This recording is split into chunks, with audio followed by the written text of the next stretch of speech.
everyone, welcome to BrickVault. My name's Jack. Today we've got a city set for you. This is the Airport Airshow. The set is recommended for ages 6 to 12 at a set number 60103, and it has 670 pieces. There are 3 planes involved. I really like the look of that biplane. There is a hangar, as well as 4 minifigs, and one of those little airport vehicles. I'm not really sure what they're called. All right, let's check out how many bags are inside.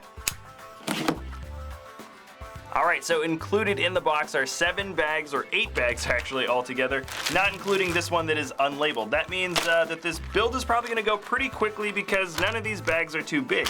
There are 5 manuals, 4 of them are very small, and we have quite a few stickers. So let's get started.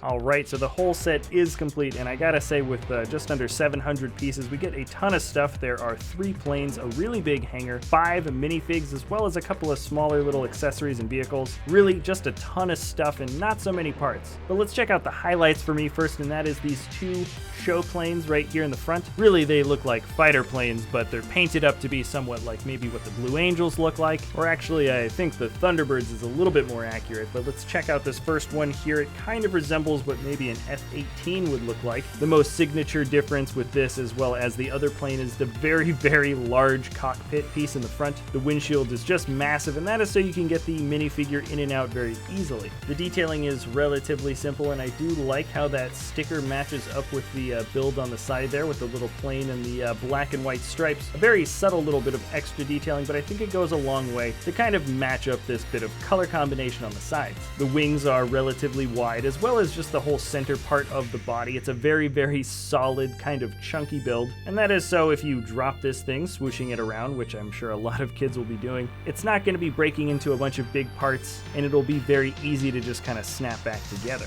We've got some very simple pieces that make up the jets in the back. They're really, really small, and I gotta say this build technique pretty much crosses over exactly to the next show plane. And once again, you don't really know what kind of plane this is, but if I had to peg it as any kind, it might be closest to maybe a Gripen. That's a Swedish fighter plane. It's actually made by Saab. Regardless, this is the main plane. Once again, a very large cockpit. Same piece used for the windshield, in fact. In fact, a lot of the cockpit is the same. There's the same sticker detailing. The shape for the intakes is changed up just a little bit, and I gotta say I do like this second version of the intakes on this plane just a little more. Aside, of course, from the main differences of the shape of the wings and those extra fins on the side, the biggest difference with the bodies is this gigantic single rudder in the back instead of the 2 smaller ones that we got from the F-18 looking build. And of course, we only have 1 jet engine sticking out of the back of this particular ship. I'd say both of these planes are really solid. I mean, quite physically, they are very solid builds. And you can tell sort of the priority of the designers for these ships was to make them look very recognizable,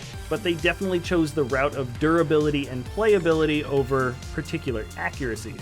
Now, the same can also be said about the third and final plane. This is the biplane. There's a different shape for that windshield piece, though it is still very, very large. And I actually kind of think the plane looks a little bit better when you just don't have this piece on at all. Regardless, the cockpit has plenty of space to fit the minifig. I do like it when there is a very easy sort of function getting a figure in and out of a vehicle. And I like how they made the shape of the wings on the top. They kind of V forward just a little bit instead of them just being kind of flat rectangles. And it makes the ship feel just a little bit more aerodynamic, just a little bit more fun. And we've got a very simple build to make that kind of beefy looking engine in the front. I know in the past LEGO used to produce produce a much more intricate mold for this kind of engine. But you can see here they sort of just suffice to use those exhaust pieces as well as a few stickers on the sides. Not a bad build at all, I gotta say, and this might be just a little bit more popular for kids to play with just because it has that extra spinning rotator in the front. I don't know, that's definitely a selling point for me at least. Now these are the 4 pilot minifigs to go along with the 3 planes. Maybe you can guess which pilots go with which planes. Amongst the 4 figs here, there are 2 females and 2 males. One of the guys has a classic aviator sunglasses look, while the other 2 have actual just goggles on their helmets. Or you can switch out the female hairpiece with another goggles and helmets piece.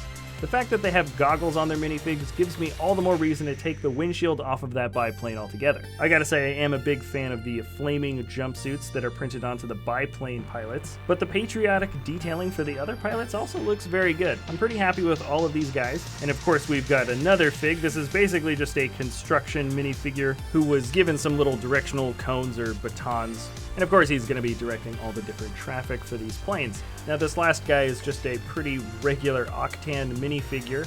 I think we got an exact same figure from that service station, but he operates this little buggy here. I think it is the refueling buggy for the planes. At first I thought it could have been a little fire hose for shooting water, but that green, red, and white Octan color combo definitely lets you know this thing is full of oil, or fuel. Super simple build, not much to say about it, but I do like that sticker detailing on the back. Definitely a useful little piece if you wanted to use it for a custom build. And we're nearly there with the review, and it's time to actually look at the biggest, largest piece of the actual set, and this is the hangar itself. Not really a whole lot to be said about this build. It is extremely sturdy. I mean, you can lift this thing up from pretty much any aspect. Any corner of this build can be lifted off the ground and support the weight of the rest of the build, so that is nice. And because it has those sort of orange highlights, it makes you kind of think that this is the hangar for the biplane, but really you can put any of the planes underneath here if you want. There's some simple sticker detailing, and yeah, that's pretty much it. Well, we also have these little bits of accessories there, a little coffee mug with some tools, as well as a wheeling little tool cart in case you need to work on any of the planes. Nice little added touch, a lot of accessories going along with this whole set. If you're looking hyper realism or super accurate looking planes,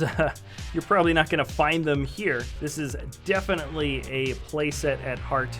These are easily swooshable planes and easily repairable as well. All in all, I say you get a very complete and very playable airport set. All right, that is it for this episode, everybody. Thanks a lot for watching. If you enjoy our content, remember you can always like or subscribe. I have left a link in the video description below if you want to buy this set. And other than that, we are done. So thanks again for watching, and we'll see you next time at BrickVault.